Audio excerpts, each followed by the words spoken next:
Hello, everybody, and thanks for watching or listening. I try and make these podcasts easy for people to listen to if they can't watch the screen, because I know I listen to a lot of podcasts. I'm not actually watching them, but YouTube is just such a universal platform. It's easy to find things, and everybody's familiar with it. So just even if this is mostly about the spoken word and a little less about the visuals, it still works. I started this because I wanted to share all this information I had come across over the last year and a half, whatever, that had to do with improving health, primarily from a dietary standpoint, but I will get into some exercise eventually. But it mostly has to do with changing the diet and kind of unlearning what we've been told over the last, 40, 50, 60 years, but this has been going on longer than I've been alive. This whole idea of carbohydrate-based diet, eating a lot of grain and all that. But today I'm going to talk a little less about food, and I'm going to talk about a subject that seems to scare everybody who hasn't tried it. But once you try it, you're like, wow, I never thought it would be so easy, kind of deal. So we're talking about fasting, both long-term fasting and intermittent fasting. Now, intermittent fasting is very popular right now. You probably see all kinds of commercials and people talking about it. It's a very effective way to get the control how much body fat you have. So it's really a technique for controlling insulin. So, but let's get into long-term fasting. Let's take the big scary monster off the table. I mention it and I literally see the fear in people's eyes. That's like I'm thinking these people aren't going to even want to hear the rest of the conversation when I bring it up half the time. So, but it's a very powerful tool. It's not near as bad as you would imagine. It's nothing like what I imagined it'd be. It's not like starving. So one of the great things about a ketogenic diet or a high fat diet, once you're fat adapted, transitioning from um, fueling yourself with dietary fat and fueling yourself with body fat is almost seamless. I mean, you do it at night when you go to sleep, unless you eat a big meal right before you go to bed. You're switching over to fat fuel in your sleep, anyways. Once you have built up the metabolic machinery to eat a high dietary fat or low carb um, lifestyle, you being able to fast intermittently or for long periods of time is quite easy and quite comfortable. I'd say the first time I did a long fast, I felt weird. I was like, but I didn't know it was really going to happen. I did it more out of curiosity than anything. I was excited to try when I started hearing about it. I wanted to see for myself. Now, a lot of people, I hear people talk about it. I think it's come up on Joe Rogan's podcast a couple times. I think it's come up in Tim Ferriss's interviews and stuff. And they're talking about, oh, people doing it under doctor's supervision, maybe in a hospital. I did none of that, and most people who fast don't. But nobody can really tell you what's safe for you. I don't even know if your doctor could tell you, because I mean, how many doctors help people fast? Especially more than a short fast, like a less than a day. I don't know how you find an expert on such a deal, but it's been done. I do it. My first fast was 10 days.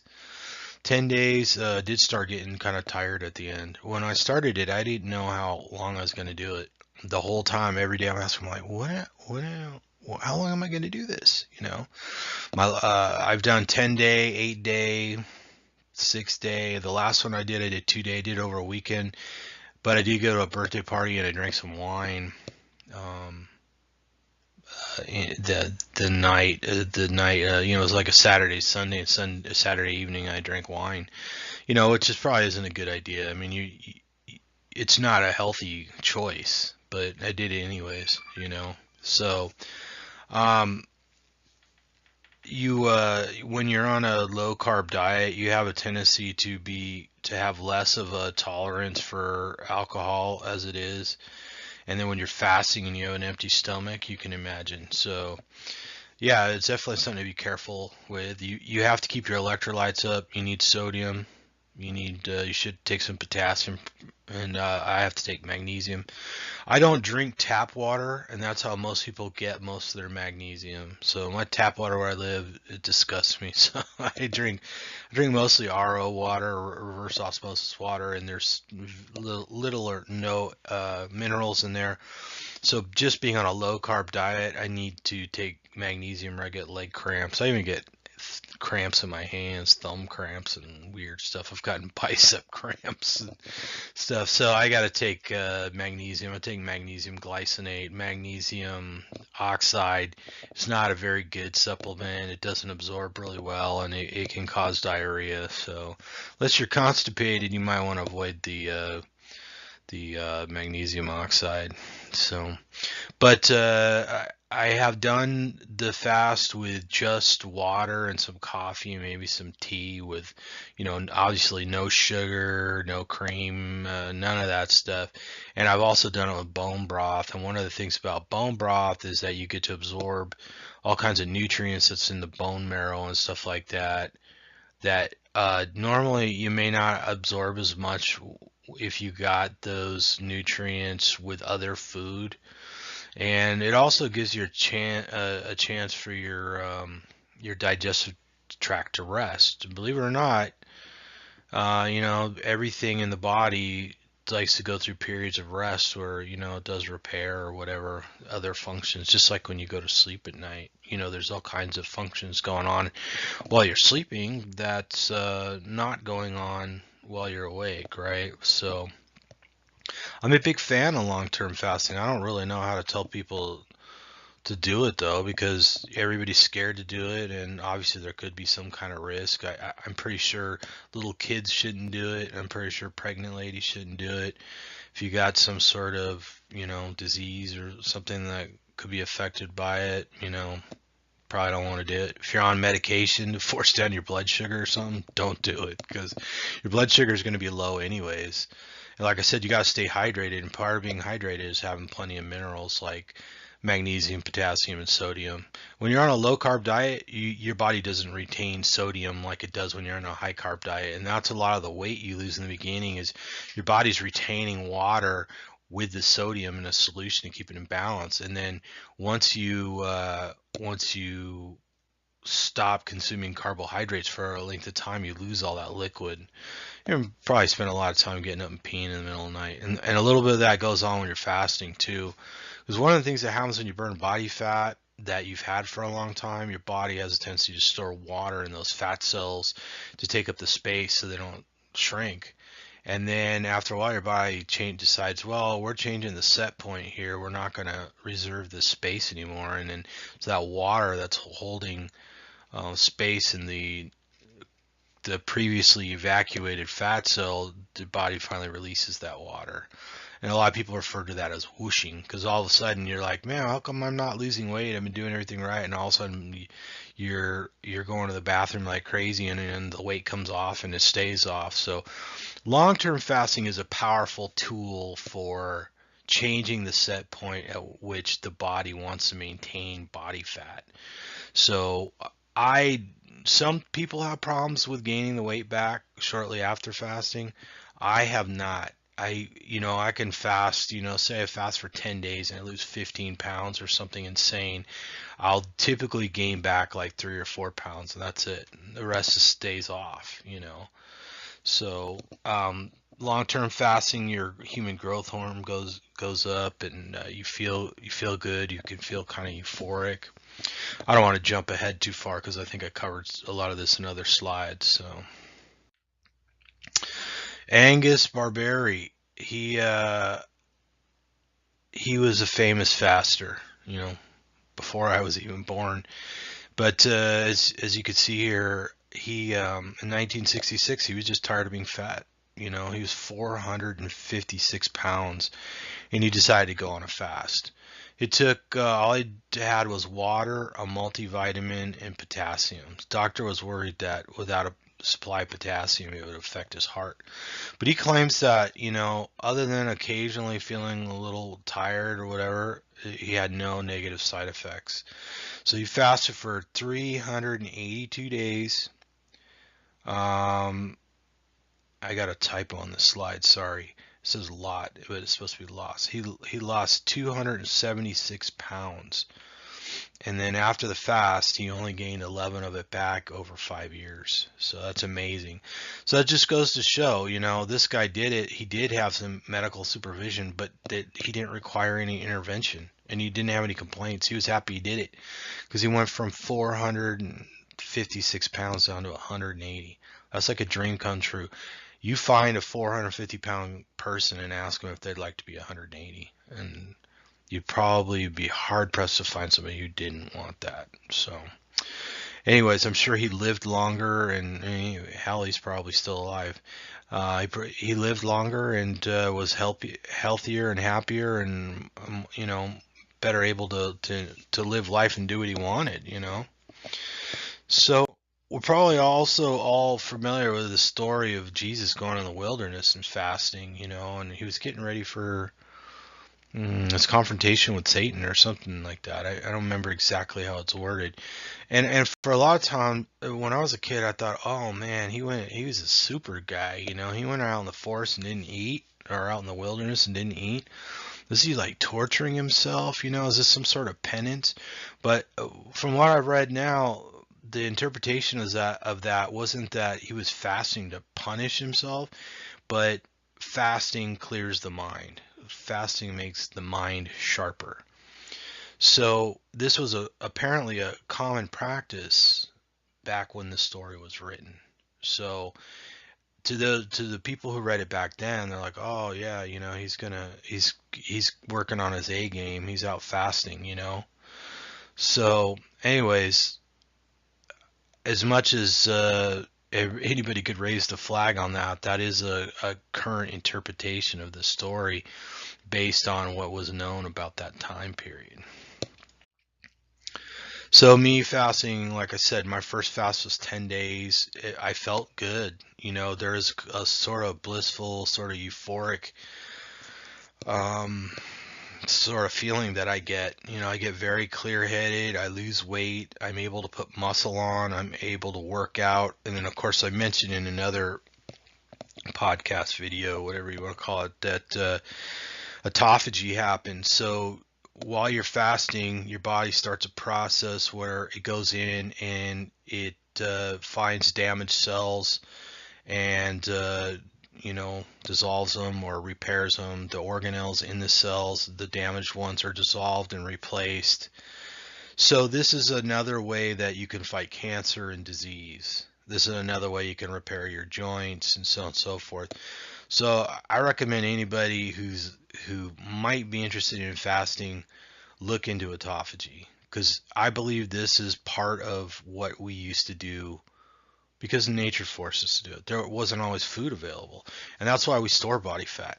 You can only store about 2,000 calories, maybe 2,500 calories worth of sugar in your body, right? You can store some glycogen in your muscle and your liver, and you can have some swimming around in your blood. But that's like marathon runners or carbo fed. They hit the wall or they bonk typically around mile 20 because they've exhausted their carbohydrates, right? And that's part of the trick when you start listening to these long distance runners and stuff, is how do you replenish while you're running, But if you're fat adapted, 1 pound of fat's like 3,500 calories. And who doesn't have more than 1 pound of fat? Not very many people. So long-term fasting is made easier by the ketogenic diet because on the ketogenic diet, you eventually become fat adapted or keto adapted, and then transitioning from a diet that's rich in fat to burning your own body fat is easy. You don't go through the hunger pangs. You don't get hangry. Your blood sugar doesn't crash because your blood sugar is already low and your body's used to low blood sugar. I think the whole up and down blood sugar thing is a sign that we shouldn't be eating carbohydrates all the time. I think it's just like cavities in your teeth. Aren't your teeth kind of the canary in the coal mine? you dig up the bones of our ancient ancestors and you look at their teeth, they're not hollowed out from eating sugar. So it also lowers blood pressure. I was in my early 30s, maybe mid 30s, when I found out a lot of my friends were on high blood pressure medication or were supposed to be. I was a little shocked. I think the only way I escaped that at my rather rotund weight, I was probably when I started this ketogenic fasting thing, I think I was tipping the scale at about 337, and I wouldn't be surprised if prior to that at some point I was at 350 around there. And I think the only reason why I didn't have high blood pressure, maybe the only reason why I didn't have diabetes, is because I was hitting the gym. Like I said, I would go to the gym, I'd work out, did cardio, did weights, tried all kinds of diets and supplements and stuff, and I still kept getting fatter, and I was hungry all the damn time. Now I'm not hungry all the time. I can go 10 days without eating and go 8 days, I can go 2 days, I can go 12 hours, 16 hours, 18 hours, 22 hours, whatever. And it's not that uncomfortable. It's not that you don't want to eat, but you're not really compelled to eat that much. You just hunger is sort of, this is like vague sort of, yeah, I could eat. I'm a little peckish or whatever you want to say. But your blood pressure goes down too, especially since you're not carrying around all that sodium. So the consumption of the carbohydrates drives high blood pressure or hypertension. It's a good way to get rid of it. And like I mentioned a little before, your human growth hormone goes up. All kinds of people are trying to take endogenous or what do you call it when you take well, they're trying to take human growth hormone that as a supplement or a medicine, and it causes all kinds of problems. Just like it's tricky trying to take testosterone. There's you see commercials for low T and stuff like that, and I think just about everybody knows somebody who tried it for one reason or another, fatigue or weight gain or whatever. And it's tricky. It has all kinds of side effects. But if you get your body to produce it on its own, it's not so bad. It works great. So, um, in theory, when you're fasting, since you're not taking in calories, you might be extending your life. Because they do these mouse studies where they put mice and monkeys and stuff like that on reduced calorie diets and they live longer. There's not any solid proof that this is going to extend your life, but if it's not just based on calorie restriction, maybe autophagy, and of course the quality of the diet while you are eating is probably even more powerful.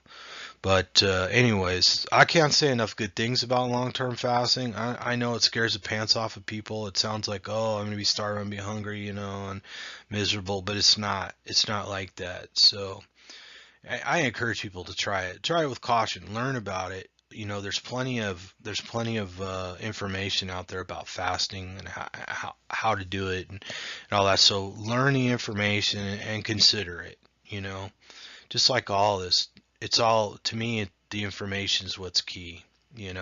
I think that people are empowered by the information. I've got a friend who's just doing keto and lost a tremendous amount of weight and doesn't do any fasting, no intermittent fasting, no long-term fasting, and there's plenty of people who fast and don't do something like keto or don't do low carb at all.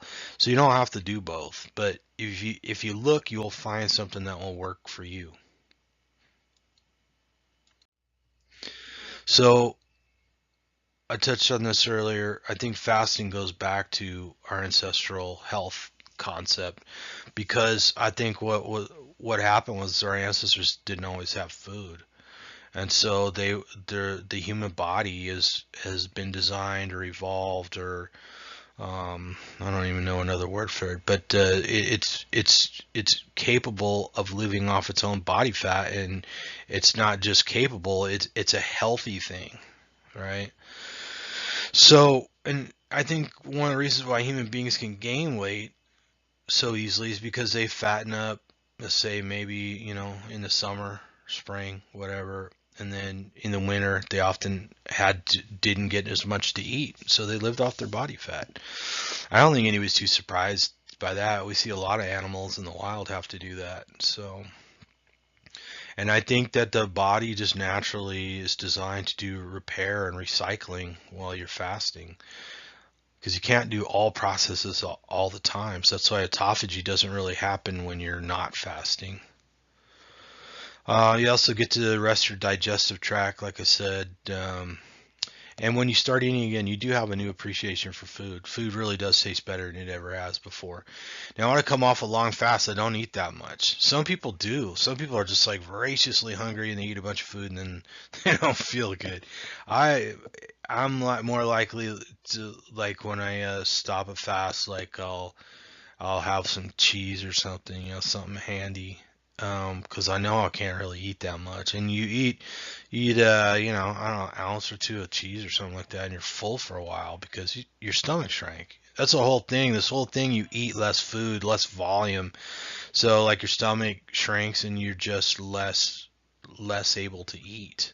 And you're fine with it. You're satisfied.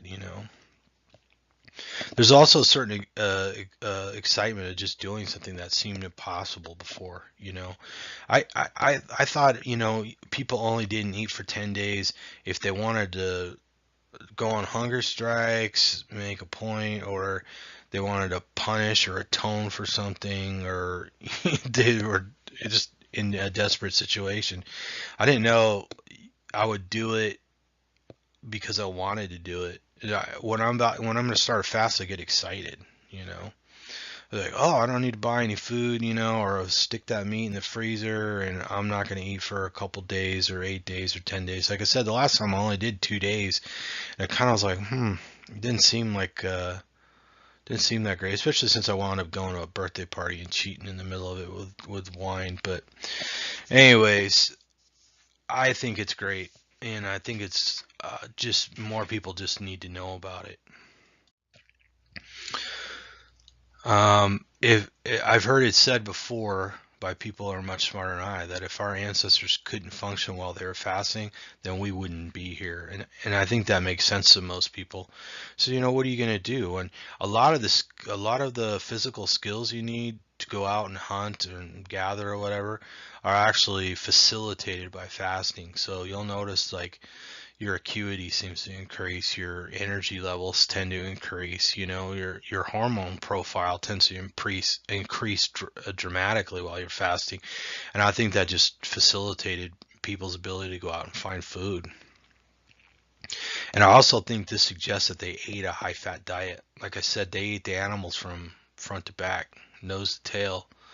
When you see wild animals like wolves, this comes up a lot. The alpha wolf will go in there and eat the liver first, and liver is probably one of the most nutritious parts of any mammal. So, and the rest of the wolves, they go right for the guts, they eat those entrails. And they tend to be the fattier parts, and they tend to be the most nutritious. Whereas we're in the habit typically of eating the lean muscle meat. So that's a little something that we should probably change for our own good. So on to intermittent fasting. Intermittent fasting is, the entry level explanation. It's like, every night when you go to sleep, presumably you're not eating when you're sleeping, and you didn't eat right before you went to bed. So you're fasting at some point. You've digested all your food and you're cruising along, and you're essentially burning mostly body fat. And then when you go to wake up in the morning, you get a shot of cortisol and a shot of glucose from your liver, does the gluconeogenesis, makes some glucose and releases it to help you wake up. But for the most part, you're fasting. And a lot of people, when they wake up, aren't hungry. So why eat? Breakfast is not the most important meal of the day, really, as far as eating when you wake up. If you want to consider breakfast anytime you break your fast, then maybe it is the most important meal. But in my opinion, from what I've learned, it should not be a bowl of cereal. It should not be a big glass of orange juice. Your liver does not know the difference between a glass of fresh squeezed orange juice and a glass of Coca-Cola. It's all just a big pile of fructose to your liver. So I would say make if your hunger should dictate how much you eat. But a lot of people their first meal is like lunch. They have a big fatty lunch with some steak or whatever, and that's all they eat all day. They get in the bulk of their calories right there. And so they're essentially fasting for 23, 22 hours a day, and that's a long intermittent fast. Most people do typically like 12 hours, 18 hours. So a lot of times my feeding window will be like 11. I'll have like a brunch, and then I'll have afternoon, a late afternoon meal, and you typically don't want to eat, before you go to bed, so you want at least a 2 hour gap there. And the longer you can fast, the better. The more body fat, you see people online selling this as the secret to to tight abs, 6-pack abs and all that. So, and it's become very popular because it works. So, if you can, the better, and the more you can shrink that feeding window, the better off. And you don't have to do it the same every day. You don't even have to intermittent fast every day. Now, I'm not into cheat days. I'm not into carb refueling days. Maybe someday that'll work for me. I'm still trying to cut body fat. So, and I don't feel the need for a cheat day. I don't go, oh, gee, I want a bunch of carbohydrates, give me a box of Chip Ahoy or something. That's not me. So for me, cheating was like at the party. Oh, I'm gonna drink some wine. Okay. So, and I try and keep that to a minimum. I'm not, if I was a, professional athlete or something, I might be working in some carbohydrates for explosive performance or endurance or something like that. But I'm not. I'm just a guy trying to improve his regular everyday fitness, and I spend a lot of time sitting at a desk, so I got to work in exercise and diet as best I can for me. Like I said, I was well over 300 pounds for a long time, so my goals are a little different. I know people cheat days are big and carb loading and but I don't do it. So I don't substitute. I've tried almond bread. I've tried flaxseed bread and stuff like that, but I really don't like looking for substitutes for stuff that I shouldn't eat. I like to think about what I can eat, and I'm not trying to think about things in terms of how I can get away with something, right? So, because I think those kind of set people up to fail. You wind up trying foods that don't work for you, and you just wind up being disappointed when you don't have to be. So, intermittent fasting is also called time-restricted eating, and the way it works is when you're not eating, you're not releasing insulin. So, when you're not releasing insulin, it's easier for your body to burn the fat in your fat cells, right? The stored fat. So insulin, like your other hormones, are what they call pulsatile.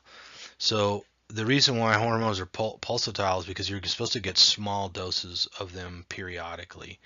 And what happens, one of the reasons why we experience, obesity or diabetes,